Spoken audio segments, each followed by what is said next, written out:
The deep silence of the past whispers a truth we have forgotten in our illuminated age.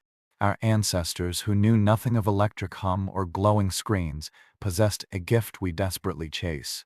Modernity bestowed upon us miracles of comfort and connection. Yet, it stealthily stole away a birthright, the profound, natural cadence of slumber. We now collapse into bed long after the sun has fled, our minds buzzing with the day's digital echoes. We jolt awake to the shriek of an alarm, souls frayed and bodies heavy with a rest that was never truly granted. The ideal of 8 solid hours feels like a distant myth, a prize forever out of reach. But consider the medieval world, a place of tangible hardship we would scarcely endure. Within that life of struggle lay a hidden wisdom, a rhythm of rest so foreign to us it seems from another planet. Their secret was not in comfort, but in surrender to the darkness and to the body's own ancient song. To step into their night is to understand the quiet symphony we have silenced. By the video's end, you will see midnight wake-up signals not as a flaw, but as a forgotten portal to peace. You will discover a pattern of sleep that could recalibrate our very sense of what it means to be restored. The cornerstone of their restorative night was not a single, monolithic block of unconsciousness. It was a dance into acts, with an intermission of serene wake-up signals, a structure modern science now recognizes as our innate design. For millennia, the segmented rhythm was the human norm, not a curiosity. It was woven into the fabric of existence until the gas lamp and the light bulb began to bleach the night. They did not sleep as we strive to do in one desperate, continuous stretch. Instead, their rest unfolded into distinct chapters, bridged by a time of quiet consciousness. Historians find this pattern etched in diaries, legal records, and literature, simply called the first sleep and the second. Chronobiology confirms that in the absence of artificial light, our bodies naturally incline toward this divided rhythm. This was not insomnia, it was a harmonious dialogue with the cosmos. When the world dimmed, the mind and body knew their cues. The gentle dusk allowed melatonin to rise like a tide, preparing the vessel for harbor. As true darkness fell, perhaps the hours after sunset, they yielded to it. Weary from a day of honest labor, sleep came swiftly and claimed them completely. This first sleep was a plunge into the abyss of recovery, lasting 3 or 4 hours. Here, in the depths of slow-wave sleep, the body performed its most vital repairs. Muscles knitted themselves back together, tissues healed, the immune system gathered its strength. It was a period of near-total oblivion, essential for mere survival.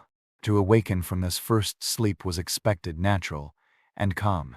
It was not the panicked, heart-thumping arousal we know today. They surfaced smoothly into a lake of tranquility, a wake of signals that lasted an hour or two and held no terror. This time was not cursed as a disruption, but cherished as a gift. In the profound stillness, freed from the day's demands, the soul could stretch its wings. Then he turned to prayer, feeling the veil between worlds grow thin in the midnight hour.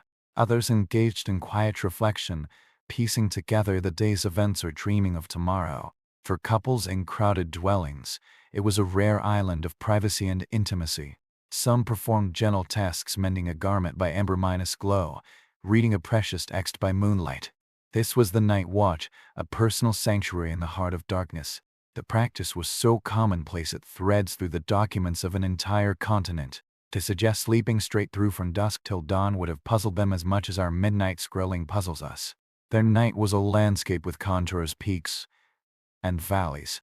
Understanding this reshapes our very definition of good sleep. I wonder, could we ever find our way back to such a rhythm in our world of endless noon? Your thoughts are welcome in the comments below. As twilight seeped into the landscape, the medieval world didn't just grow quiet, it became a different realm. The cacophony of labor ceased, replaced by a silence so deep you could hear the saps low in the trees. In the absence of electricity, night was a palpable presence, a soft weight upon the land. The only defiance came from fire, a hearth's slow pulse, a torch's smoky cough, a candle's expensive, guttering flame. These were not lights to live by, but tiny beacons against an ocean of ink, and people bowed to the greater power of the dark. That time arrived early, often soon after the last colored rain from the sky. This was driven by a profound bodily exhaustion we have largely forgotten. They spent behind a plow at a forage or tending animals from dawn to dusk wrote a prescription for sleep and aching muscles. This fatigue was an honest demand, not a nervous depletion. They did not need rituals to unwind. Their life was the ritual.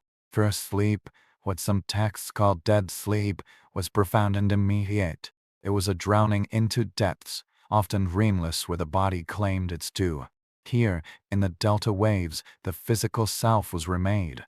Strength seeped back into limbs, bones fortified themselves. The body's defenses stood guard. It was an non-negotiable, physiological reboot. To interrupt this sacred first sleep was a serious transgression. People orchestrated their evenings to protect it, completing chores in the failing light.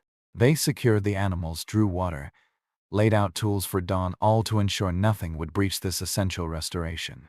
But what of that mysterious interval that followed? The answer lies in a mentality where night was not a void to be feared, but a space to be inhabited. That period of wakefulness between sleeps was a world unto itself. It was an hour of profound interiority when the external world had withdrawn completely. In that silence, the mind, rather than racing, seemed to expand and clarify.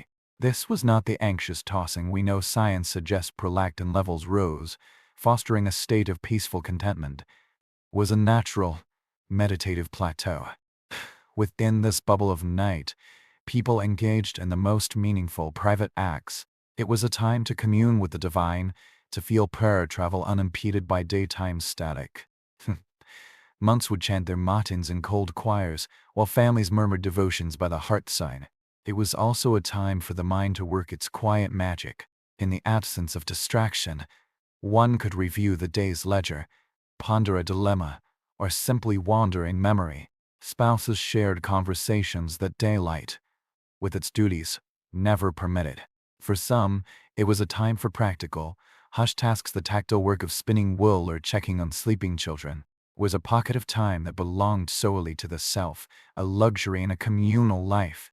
After this interlude of calm wakefulness, a gentle drowsiness would return, not as an enemy but as an invitation.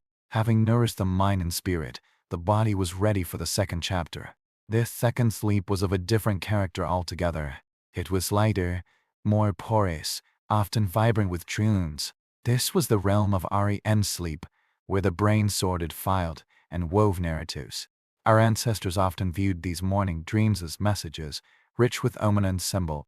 This second phase lasted until the first hint of dawn, completing the cycle.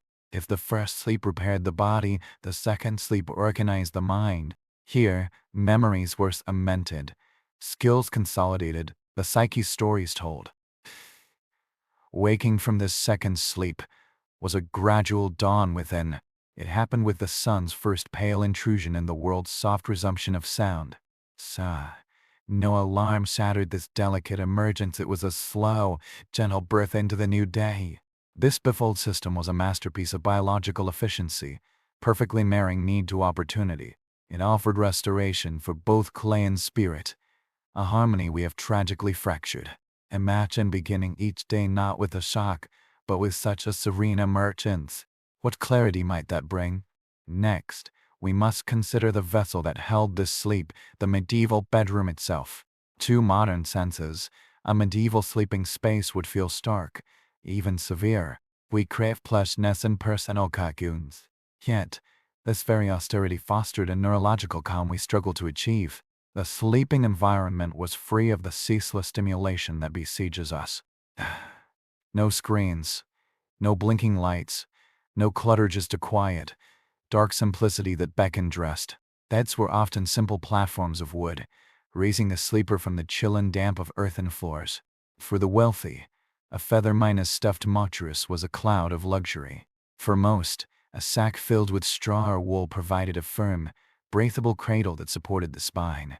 The very concept of a private bedroom was a castle-minus daydream for all but the elite. Families commonly slept together in the main room, a single space for living, working, and resting. Servants might curl on benches, or by the hearth's residual warmth. This communal sleeping was not merely about space, it was about survival. sharing vital heat through long winters. The collective breath and presence offered a primal sense of security. The chamber held little to distract the eye or excite the mind. The evening's entertainment might be a story told aloud, a grandparent's voice weaving tales by the firelight, or a soft lullaby. These activities soothed the nervous system rather than assaulting it. They created a perfect runway for the mind's glide into sleep, unburdened by the mental static of a hyper-connected world. Perhaps the most potent, overlooked factor was the quality of the darkness itself. Their night was a true darkness, a fabric so dense it felt tangible. This utter blackness was the master conductor of their circadian symphony. Unopposed by artificial glare, the brain could release melatonin in a mighty, cleansing wave. Any nighttime light was a treasure used sparingly. Wax candles were for churches and kings. Common folk relied on feeble tallow dips or wood splints that quickly died. Thus, the world surrendered to the moon and stars. This stark divide between day and night sent an unambiguous signal to the body's inner clock. The gradual sunset was a natural dimmer switch, slowing all systems. There was no blue light to lie to the brain, pretending it was still afternoon. Likewise, dawn's gradual light was a natural stress-free alarm, coaxing consciousness back. Even the moon imposed its own rhythm, its cycles dictating the monthly ebb and flow of nighttime activity. A full moon was nature's street lamp, extending the useful day. A new moon brought a darkness so complete it encouraged the deepest, most unbroken rest. How might our own health be suffering under the eternal sickly twilight of our cities? The engine of medieval sleep was fueled by an exhaustion we have engineered out of our lives. For the vast majority, existence was a continuous physical endeavor. Survival itself demanded the full expenditure of the body's energy each day. Peasants bent to the soil, craftsmen wielded heavy tools, soldiers marched and built their bodies with their primary instruments. This daily expenditure created a debt that only sleep could repay. At day's end, they were not vaguely tired, they were thoroughly spent, depleted to their very marrow. This honest, physical fatigue was an irresistible command to shut down. There was no wrestling with thoughts, no bargaining for 5 more minutes. Sleep was a physiological imperative, and they obeyed it instantly, falling into its depths as soon as they lay down. This fatigue was clean and direct, unlike our modern, anxious exhaustion which leaves the body tense and the mind buffing. Their tiredness led straight to restorative slumber, leaving no room for the insomnia of unused energy. It was a perfect, sustainable loop. Energy was spent in daylight, recovered in darkness. We have broken this loop, leaving our bodies underused and our minds overwhelmed, forever out of sync. Medieval consciousness was also sheltered from a particular modern plague: informational stress. The mind was not bombarded by a relentless, global torrent of news, opinions, and crises. Information traveled slowly, arriving late and often irrelevant to the immediate concerns of hearth and field. There were no panic-inducing headlines flashing on screens, no social media storms to navigate. Their worries, while grave, or local and tangible: a blighted crop, a sick child, a broken roof. These were problems one could address with one's hands, not just one's fears. When the sun set, the day's practical worries largely ended with it. Night brought a mental quiet as profound as the auditory silence. There was no email to check, no urgent message to answer, no thrilling narrative to process from a screen. The evening was for deceleration. Activities were rhythmic and manual conversation, till minus mending, spinning, which lulled the mind into a tranquil state. This cognitive vacuum, which we might find unbearable, was in fact a sanctuary. It protected the brain from the overload that now stifles our sleep. The mind had space and silence to process a simple day, making the descent into sleep a natural, unresisted glide. Life was framed by 2 immense, ordering principles: the rhythm of nature and the structure of religion. These forces provided a scaffolding for existence, offering predictability in a physically uncertain world. Sunrise and sunset were the absolute, non-negotiable bookends of labor. The seasons dictated not only work but the very texture of life: the hopeful hustle of spring, the fierce labor of summer, the grateful harvest of autumn, the reflective quiet of winter. This cyclical predictability bred a deep psychological stability. Simultaneously, the sound of church bells carved the day into meaningful segments, the canonical hours. This sonic architecture united the community, marking time for prayer, work, and rest. The morning and evening services acted as spiritual sunrise and sunset, framing the day in a context greater than oneself. These rituals created powerful transitions, helping people move mindfully from one state to another. Evening brought its own small, sacred rites, the banking of the fire, the locking of the door, the final family prayer. These were not habits but ceremonies, psychological signals that loudly declared the day complete. This ritualized, predictable existence banished the anxiety of ambiguity. There was no chaotic multitasking, each action had its time. This allowed for a focus and presence that minimized mental strain.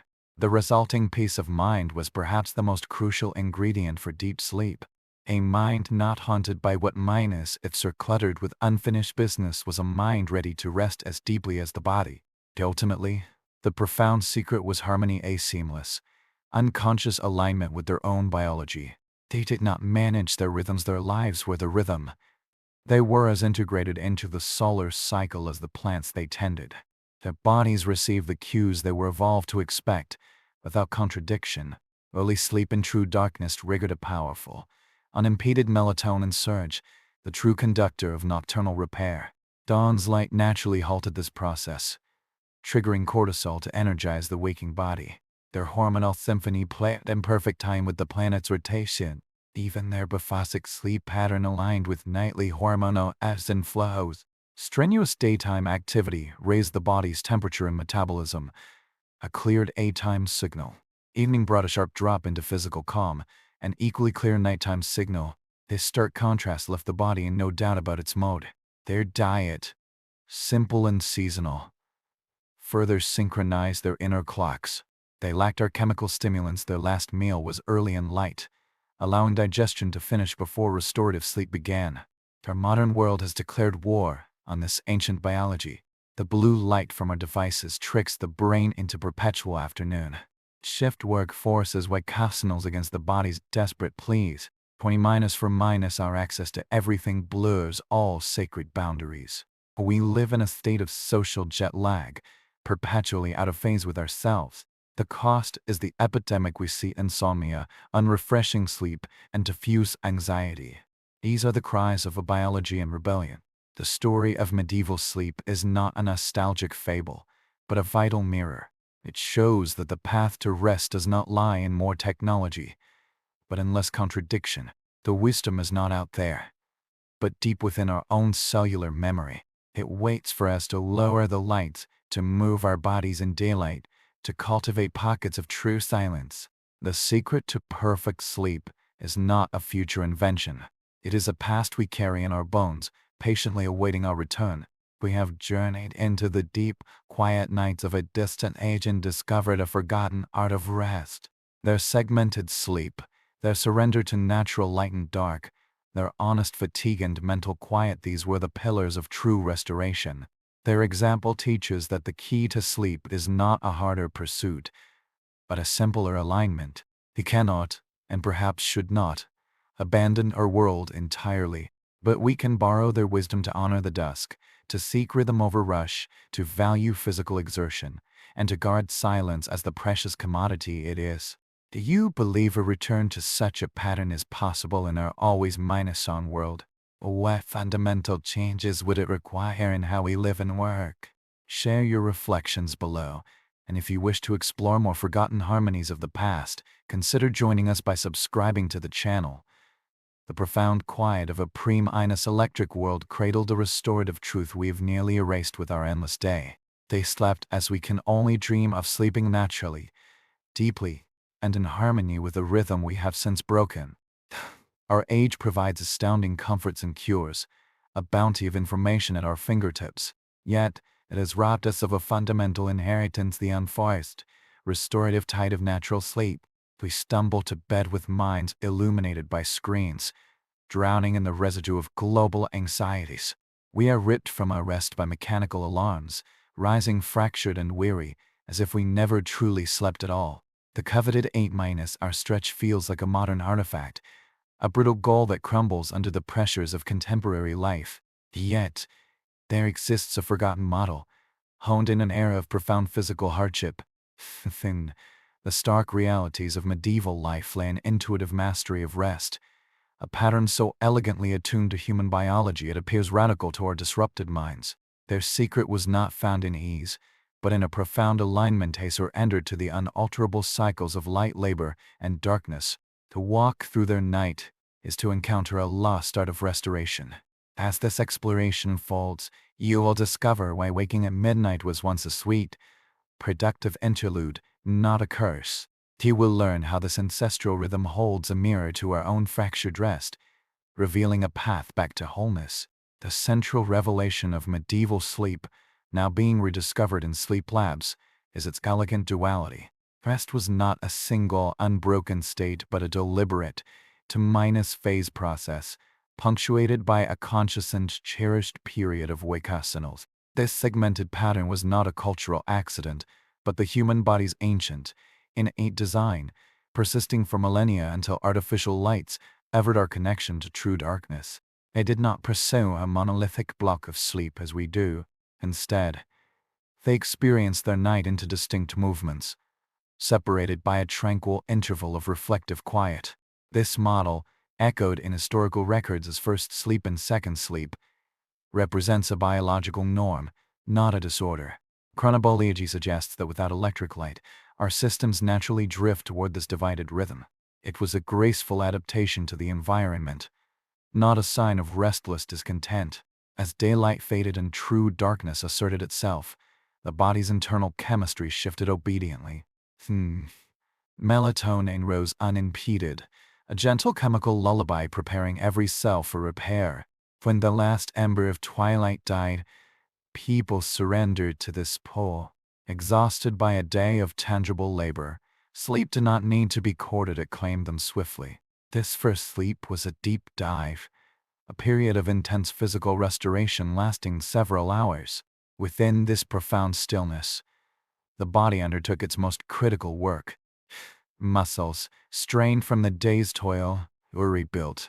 The immune system fortified its defenses, and energy reserves were meticulously replenished. It was a state of near-minus total biological retreat, essential for survival itself. To rise from this first sleep was a natural, expected transition, not a failure. It was an emergence into a unique pocket of time, a silent hour that belonged neither to the previous day nor to the coming dawn. This vacationals, spanning 1 to 2 hours, carried no stigma of insomnia. It was, instead, a valued and productive intermission. In the cathedral minus quiet of the night, the mind could turn inward or engage in gentle, purposeful activity. Many devoted this time to prayer or meditation, believing the darkened hour brought them closer to the divine. These used it for contemplation, planning, or intimate conversation with a partner, a rare privacy in communal living spaces. Some performed quiet, tactile chores by the faint glow of embers, or moonlight, mending, spinning, or writing. This night watch was a sanctuary of self-possession, a peaceful island in the river of the night. This practice was so deeply woven into the fabric of life that it appears consistently across legal documents, personal journals, and medical texts of the era. The notion of sleeping straight through from dusk to dawn would have seemed as peculiar to them as their segmented night seems to us. The rest had topography, it had a landscape. Recognizing this fundamentally redefines what good sleep can be. So, I am deeply curious, could elements of this rhythm be reintegrated into our modern lives? What would it require of us? Share your perspective below. With the coming of dusk, the medieval world underwent a genuine transformation. The vibrant chaos of daytime labor did not merely fade, it was swallowed by a profound and pervasive stillness. In a world without electric hum or artificial glow, night reigned as a sovereign power. The only challenges to its domain were fleeting, unfeeble, the flutter of a hearth flame, the guttering of a tallow candle, the brief, resinous crackle of a pine torch. These were not tools for living, but brief concessions against the overwhelming dark, and people respectfully yielded to its rule. Retirement came early, often shortly after the last light bled from the western sky. This was dictated by a deep, systemic exhaustion born of direct, physical engagement with the world. Days spent in the fields, the workshop, or on the march built a debt of fatigue that demanded immediate payment. This was not the nebulous tiredness of mental strain, but a clear bodily directive. Sleep was not an option to be considered, but a biological necessity to be obeyed. The first sleep was swift and absolute. It was a plunge into the depths of unconsciousness, a period often devoid of the narrative whirl of dreams. This was the body's exclusive time for repair. In the slow, rolling waves of deep sleep, the physical self was meticulously restored.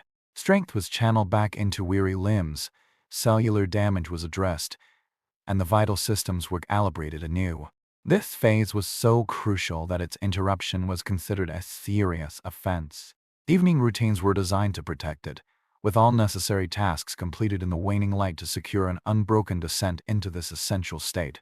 But what of the time that followed this deep plunge? The answer reveals a world where the night was not a barren stretch to be endured, but a territory rich with its own quiet potential. The interval between sleeps was a realm of profound quietude and rare personal freedom.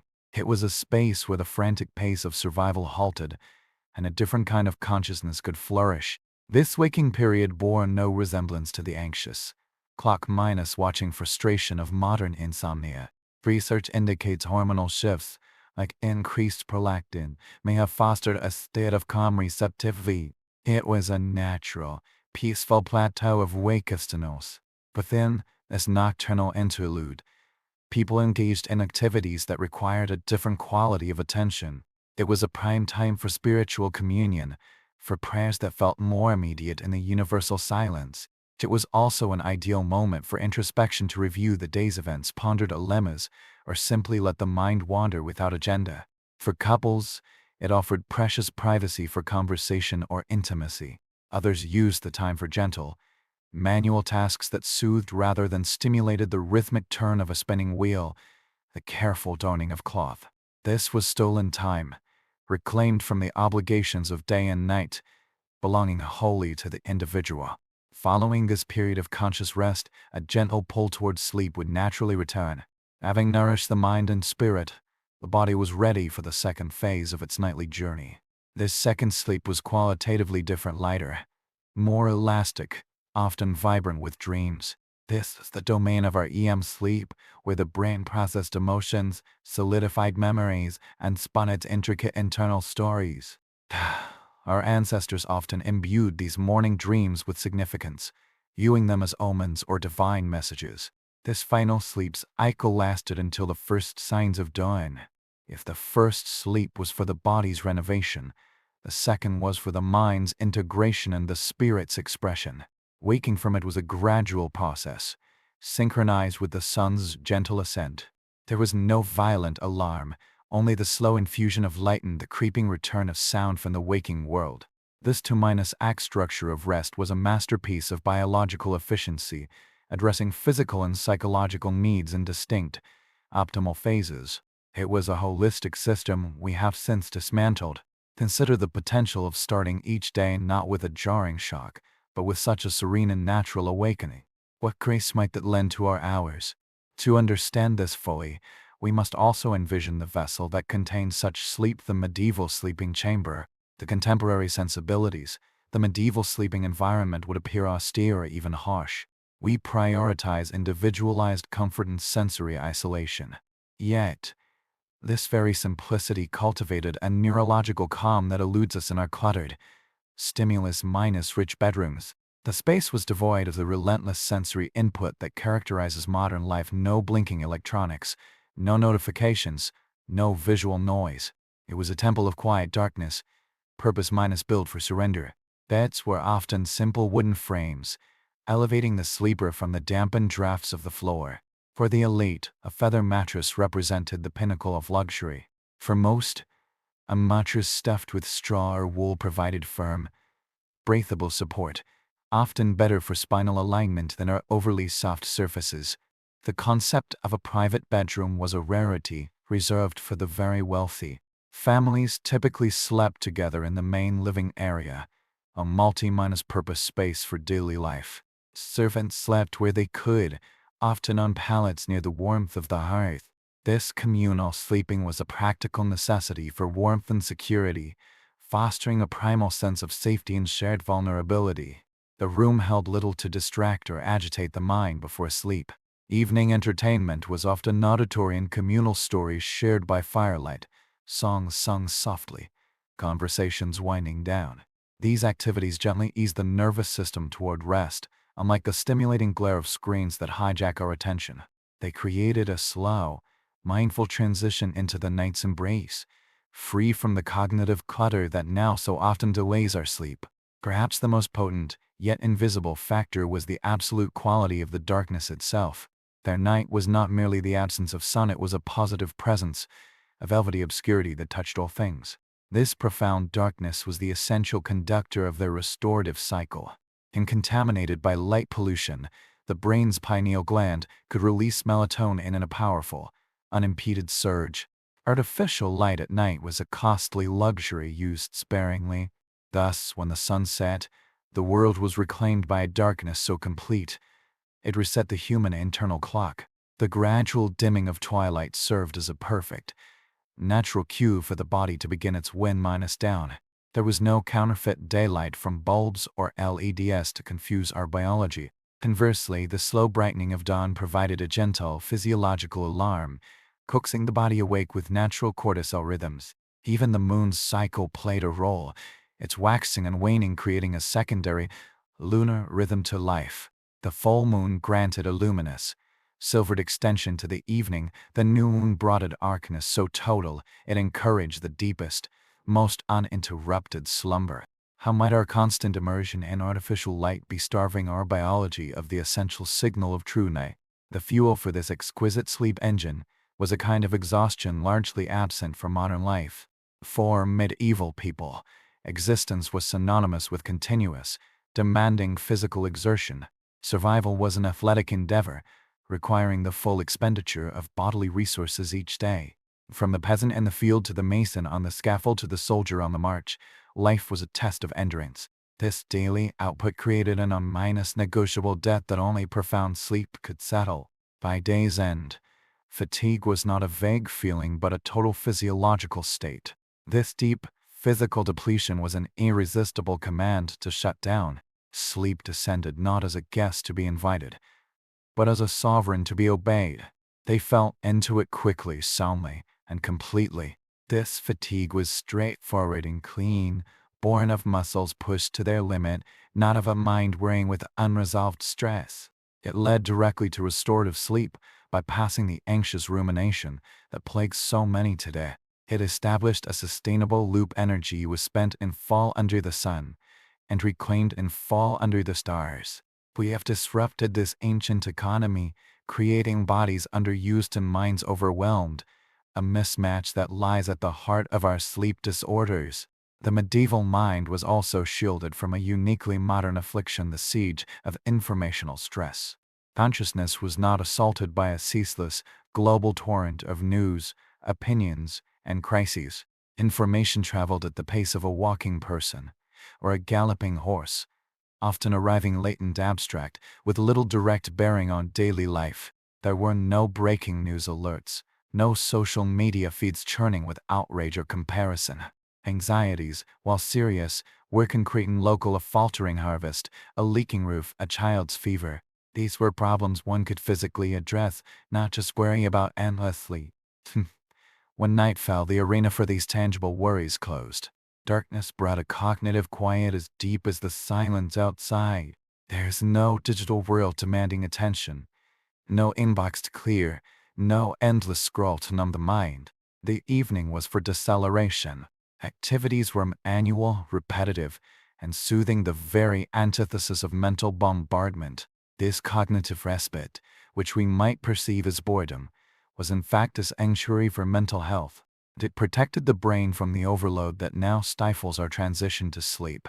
The mind had the space and silence to digest the relatively simple events of the day, allowing sleep to arrive as a natural, welcome tide, not a forced retreat. Daily existence was structured by two immense, organizing forces: the immutable rhythm of nature and the sacred framework of religion. These pillars provided a predictable architecture for life, offering psychological stability in a physically precarious world. Sunrise and sunset were the absolute boundaries of productive activity, dictated by a power greater than any human lord. The seasons dictated not only labor but mood, diet, and social life, a predictable, cyclical narrative that gave life a coherent shape. This deep predictability counteracted existential anxiety. Simultaneously, the sound of church bells sculpted the day into spiritual significance, segments the canonical hours. This auditory architecture unified the community, marking time for prayer, work, and rest in a shared rhythm. Morning and evening services acted as spiritual bookends, framing the mundane within the sacred. These rituals provided powerful psychological transitions, guiding people mindfully from one state of being to another. Evening brought its own smile, grounding ceremonies, securing the home, offering final prayers, sharing quiet words. These were not mere habits but meaningful rites, clear signals to the psyche that the day's work was done and the time for repose had officially begun. This ritualized, orderly existence minimized the chaos of uncertainty. There was no pressure to multitask. Each action had its appointed time. This fostered a presence and focus that greatly reduced mental fragmentation. The resulting inner peace was perhaps the most vital precondition for truly restorative sleep. A mind not haunted by loose ends or phantom emergencies was a mind free to rest as deeply as the body. At its core, the medieval secret was one of profound harmony and unconscious, seamless alignment with innate biological imperatives. They did not manage for circadian rhythms. Their existence was the expression of those rhythms. They were embedded in the solar and seasonal cycles as completely as the crops they sowed and the animals they tended. Their bodies received the precise environmental cues they were evolutionarily designed to expect, without contradiction or interference. Early sleep, an authentic darkness to rigor, a powerful, full-spectrum melatonin release, the master regulator of nocturnal repair. Morning light naturally curtailed this process, stimulating cortisol to energize the waking body. Their internal hormonal symphony was perfectly synchronized with the planet's rotation. Their Bophosic sleep pattern elegantly matched the natural fluctuations of hormones like growth hormone and prolactin throughout the night. Strenuous daytime exertion raised core body temperature and metabolism, sending a cleared daytime signal to every cell. Evening brought a sharp, definitive drop into physical calm, an equally clear nighttime signal. This unambiguous contrast left the body in no doubt about its required mode. Their diet, simple, unprocessed, and tied to the seasons, further reinforced the synchronization. Lacking artificial stimulants like caffeine and refined sugar, and eating an early light supper, the digestive systems were at rest well before sleep began, freeing energy for cellular repair. Our modern world is in a state of open rebellion against this ancient biology. The pervasive blue light from our screens broadcasts a constant false noon, suppressing melatonin, shift work and globalized schedules for wake-up signals during biological night. The 24/7 availability of everything erodes the sacred boundary between day and night. We live in a state of chronic social jet lag, perpetually out of phase with our own design. The price is the epidemic we see: stubborn insomnia, sleep that does not refresh, and a background hum of anxiety. These are not simply lifestyle ailments, they are the symptoms of a profound biological discord. The narrative of medieval sleep is therefore not a historical curiosity, but an urgent parable. It demonstrates that the path to restorative sleep lies not in more sophisticated technology, but in reducing the contradiction between our lives and our biology. The wisdom is not locked in the past, it is encoded in our very cells, waiting for the right conditions to emerge. It waits for us to dim the lights, to honor physical exertion, to carve out spaces of genuine silence, and to rediscover the courage to be bored. The secret to the sleep we crave is not a future discovery. It is an ancestral memory, a latent potential within us all, patiently awaiting our invitation to return. We have peered through the window of time into the restorative darkness of a bygone age, uncovering a lost science of rest. Their segmented sleep, their symbiotic relationship with natural light, their physically earned fatigue, and their mentally quiet evenings form the pillars of profound restoration. Their legacy suggests that the pursuit of better sleep is not about addition more apps, more pills, more gadgets, but about subtraction, removing the obstacles between us and our own natural rhythms. We cannot return to a world without artificial light or global connection, nor should we romanticize its hardships, but we can consciously borrow from its wisdom to create digital sunsets, to seek meaningful physical labor, to design evening rituals of quiet, and to once again learn the value of true darkness. Is a reconciliation with such a rhythm possible in our hyper-connected world? What personal and societal shifts would it demand? I welcome your thoughts and reflections below. If exploring these forgotten harmonies between humanity and its natural state resonates with you, consider joining this ongoing conversation by subscribing for more journeys into the past. Imagine the hush that fell across the land when the sun surrendered its last gold to the horizon. In that boundless quiet, a deeper wisdom thrived, a mastery of rest we have forgotten in our perpetual glare. They slept with an ease we can scarcely fathom, their nights a seamless extension of the earth's own rhythms. World grants miracles, instant comfort, distant cures, the whole of human knowledge held in a palm. Yet it has levied a hidden tax, stealing the primordial gift of untroubled, moon-drawn slumber. We now retreat to bed with minds still blazing, tethered to 1,000 digital threads.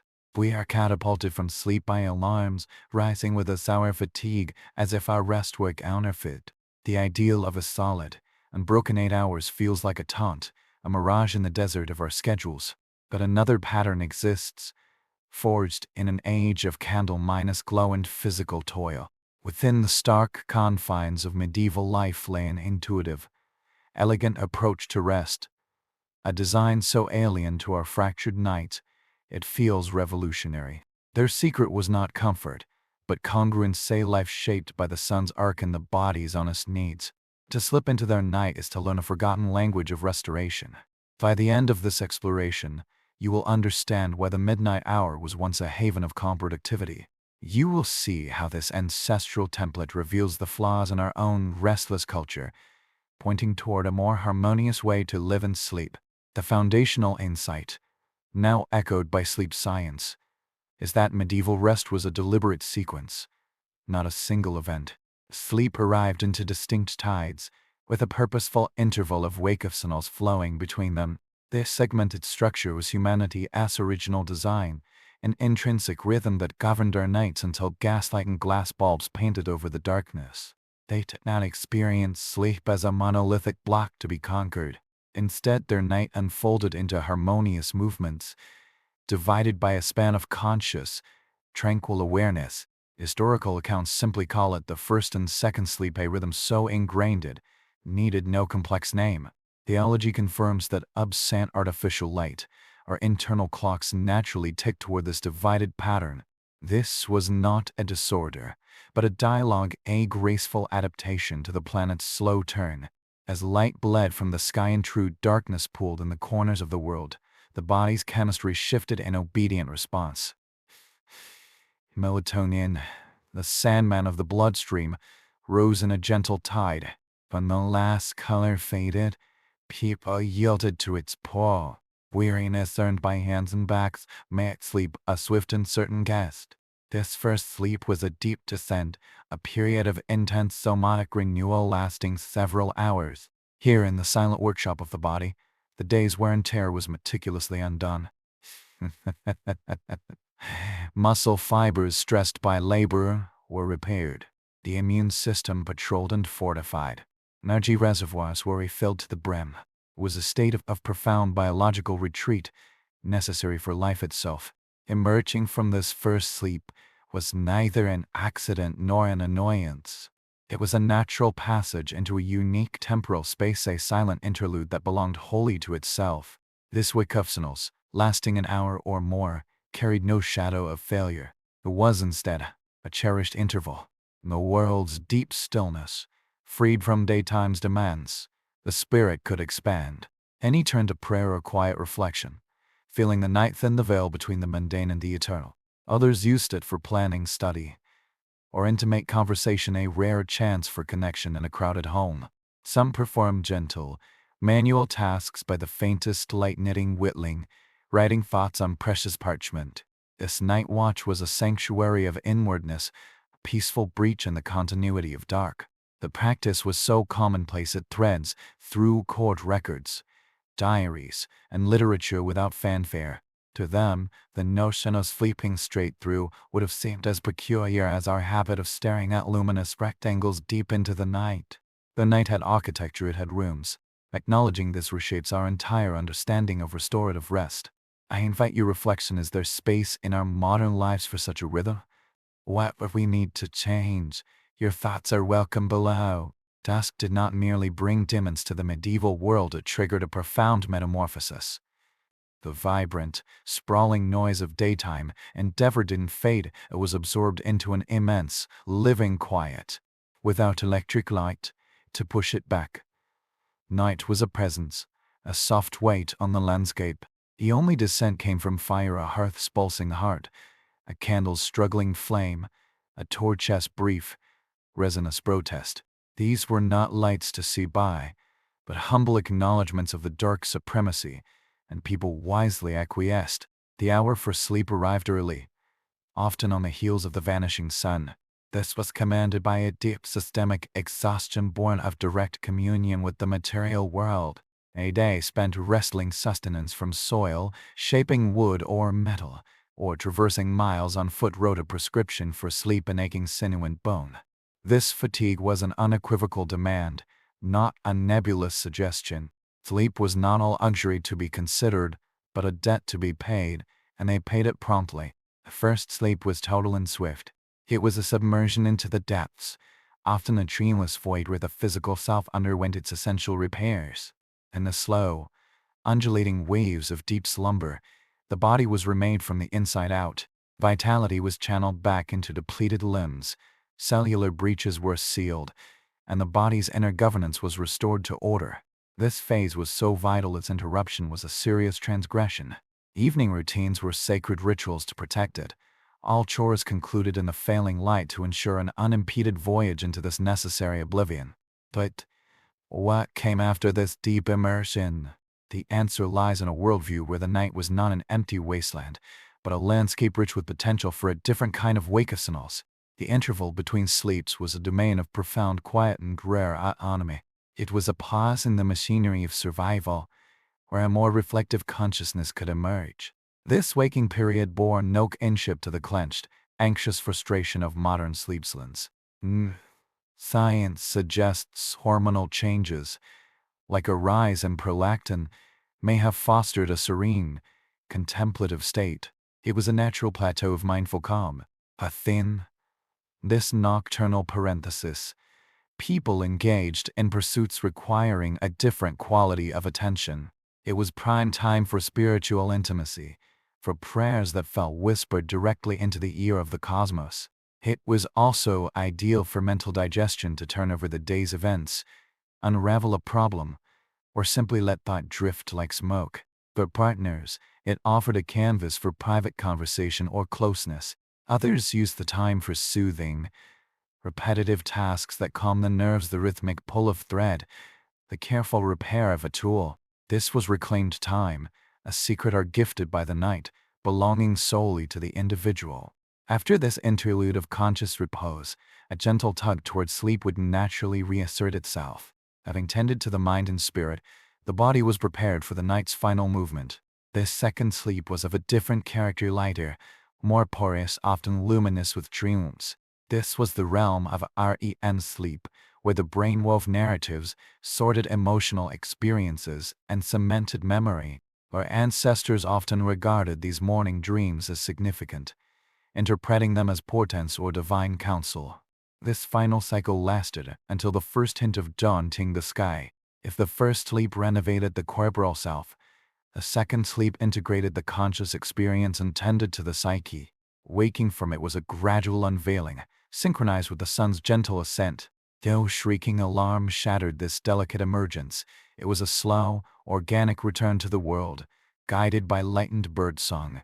This two-phase architecture of rest was a biological masterpiece, addressing physical and psychological renewal in their own optimal times. It was an integrated system we have since fragmented. Consider the possibility of greeting each day not with a shock, but with such a serene and gradual awakening. What patience and clarity might that cultivate? To fully grasp this, we must also picture the container for such sleep, the medieval sleeping quarters. To modern eyes, the medieval sleeping space would appear stark, even severe. We champion plush isolation and personalized comfort. Yet, this very austerity fostered a neurological serenity we struggle to find amidst our possessions and devices. The environment was free of the ceaseless low-grade stimulation that defines modern life. No blinking LEDs, no urgent pings, no visual clutter. It was a sanctuary of shadow and quiet, engineered for surrender. That's where often simple wooden platforms, lifting the sleeper from the chill and damp of the ground. For the privileged, a feather mattress was a cloud of opulence.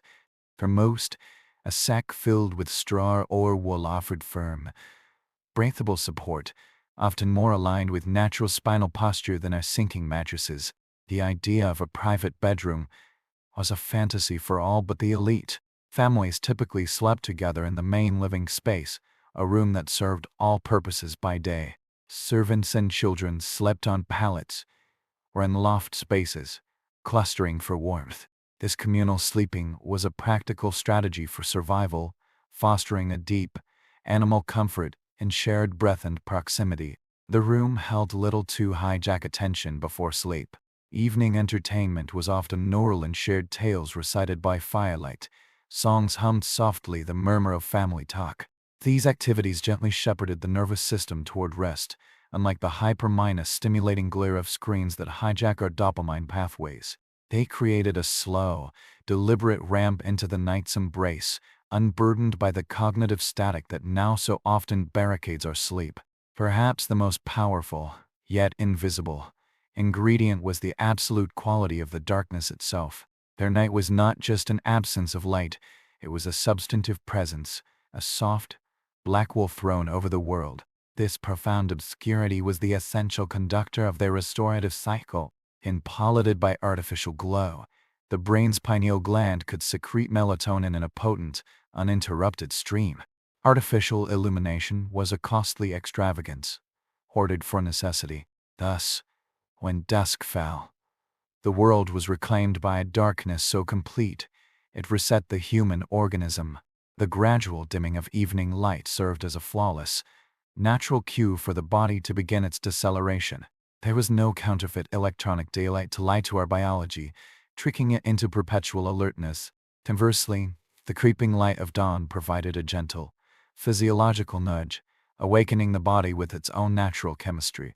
Even the moon's cycle imposed its own cadence, its phases dictating a secondary, celestial rhythm.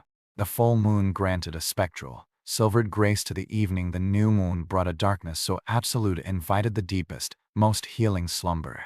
How does our constant immersion in artificial twilight starve our biology of the essential nutrient of true darkness?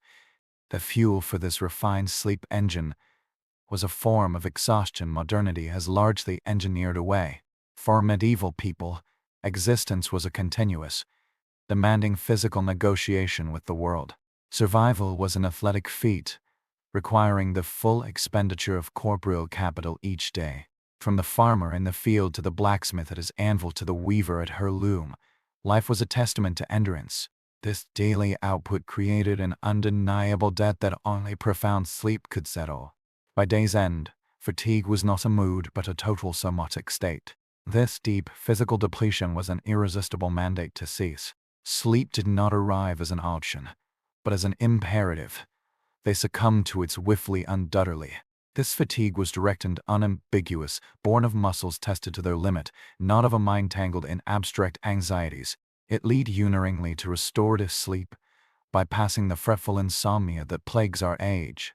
It established an elegant, sustainable loop. Energy was spent in full under the sun, and restored in full under the stars. We have ruptured this ancient covenant, creating underutilized bodies and overwhelmed minds, a dissonance that fuels our epidemic of poor sleep.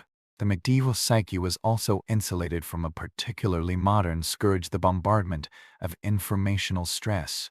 Consciousness was not besieged by a relentless, global deluge of news, hot takes, and curated crises. Information traveled at the speed of a walking story or a galloping rumor, often arriving as history, with little immediate bearing on the local and the personal. There were no push notifications, no algorithmic feeds churning with comparison and outrage. Whereas, while grave were tangible and proximate, a blighted apple tree, a poorly thatched roof, an neighbor's dispute, these were problems one could touch and address, not just anguish over from a distance. When night descended, the theater for these concrete concerns closed its curtains. Darkness brought a cognitive stillness as profound as the auditory silence. There was no parallel digital universe demanding engagement, no endless scroll to numb or agitate the mind. The evening was for unwinding. Activities were annual, repetitive, and inherently soothing, the antithesis of cognitive overload. This mental respite, which we might mislabel as monotony, was in fact a sanctuary for psychological well-being. It shielded the brain from the glut that now obstructs our passage into sleep. The mind had the spacious silence necessary to digest the relatively simple events of the day, allowing sleep to arrive as a natural, gentle tie. Daily life was scaffolded by two colossal, ordering principles: the immutable rhythm of the natural world and the sacred framework of religious practice. These pillars provided a predictable architecture for existence, offering psychological ballast in a physically uncertain world. Sunrise and sunset were then negotiable boundaries of toil, decreed by a force greater than any king. The seasons dictated not only labor but identity, community, and hope, a predictable cyclical story that gave life narrative coherence. This deep predictability was an antidote to existential drift. Simultaneously, the voice of the church bell carved the day into spiritually resonant segments, the canonical hours. This sonic order united the community in a shared temporal rhythm, marking moments for prayer, labor, and rest. Matins and vespers acted as spiritual bookends, framing the earthly within the eternal. These rituals provided potent psychological transitions, guiding people mindfully from one state of being to another. Evening brought its own small anchoring rite, securing the homestead, sharing final blessings, speaking quiet words of connection. These were not mere routines but meaningful ceremonies, clear signals to the collective psyche that the day's work was complete and the time for sacred rest had come. This ritualized, orderly existence minimized the chaos of ambiguity. There was no cult of multitasking; each action had its season. This fostered a quality of presence and focus that greatly reduced mental fragmentation. The resulting inner tranquility was perhaps the most vital precondition for genuinely restorative sleep. A mind not haunted by phantom tasks or unresolved narratives was a mind free to descend into the same deep rest as the body. Fundamentally, the medieval secret was one of deep conscience and an unforced, seamless alignment with innate biological law. They did not curate their circadian rhythms; their lives were an expression of them. They were interwoven with the solar and seasonal cycles as completely as the vines on their cottage walls. Their bodies received the precise environmental prompts they were evolutionarily crafted to expect, without static or interference. Early sleep and authentic darkness triggered a robust, full spectrum melatonin cascade, the master regulator of nocturnal restoration. Morning light naturally halted this process, prompting cortisol to prepare the body for waking engagement. Their internal endocrine symphony was perfectly tuned to the planet's rotation. Their biphasic sleep pattern elegantly mirrored the natural nightly undulation of hormones, like growth hormone and prolactin. Strenuous daytime labor elevated core body temperature and metabolism, broadcasting a cleared daytime signal to every cell. Evening brought a sharp, definitive descent into physical quiet, an equally clear nighttime signal. This unambiguous contrast left the body in no confusion about its required mode. Their diet, unprocessed, seasonal, and free of modern stimulants, further reinforced this synchronization. Supper concluded early. Their digestive systems were at peace long before sleep commenced, liberating energy for systemic repair and renewal. Our contemporary world exists in a state of profound contradiction to this ancient biology. The ubiquitous blue light from our devices screams a constant false midday, suppressing our melatonin. Shift work and globalized schedules compel wake-up signals during biological night. The 24/7 economy obliterates the sacred demarcation between day and night. We live in a state of chronic social jet lag, forever out of phase with our own design. The toll is the epidemic we witness: intractable insomnia, sleep that does not restore, and a pervasive background anxiety. These are not merely lifestyle inconveniences, they are the symptoms of a profound biological rift. The story of medieval sleep is therefore not an antiquarian footnote, but a crucial mirror. It reveals that the path to restorative sleep lies not in more complex technology, but in simplifying the conflict between our lives and our biology. The wisdom is not buried in the past, it is inscribed in our very cells, dormant until we create the conditions for its return. It waits for us to embrace the dusk, to seek exertion that satisfies the body, to cultivate oases of true quiet, and to rediscover the virtue of doing nothing. The secret to the sleep we yearn for is not a future innovation. It is an ancestral echo, a latent potential within us all, patiently awaiting our conscious choice to listen. We have journeyed across centuries into the restorative darkness of a different time, recovering a lost art of rest. Their segmented sleep, their symbiotic dance with natural light and dark, their physically minus earned repose, and our mentally minus quiet evenings form the blueprint for holistic renewal. Their legacy proposes that the quest for better sleep is not about adding more apps, more supplements, more optimization, but about stripping away the barriers between us and our innate rhythms. We cannot return to a world of candles and communal palettes, nor should we gloss over its brutal hardships. But we can intentionally integrate shards of its wisdom to enforce digital sunsets, to pursue physical engagement that tires the body, to craft evening rituals of disconnection, and to court the healing power of genuine darkness. Is a data with such a rhythm feasible in our always minus on civilization? What personal sacrifices and cultural reckoning would it necessitate? I'm keen to hear your perspective. If contemplating these lost harmonies between human nature and the natural world calls to you, consider joining this ongoing exploration by subscribing for further journeys into the depths of our shared past.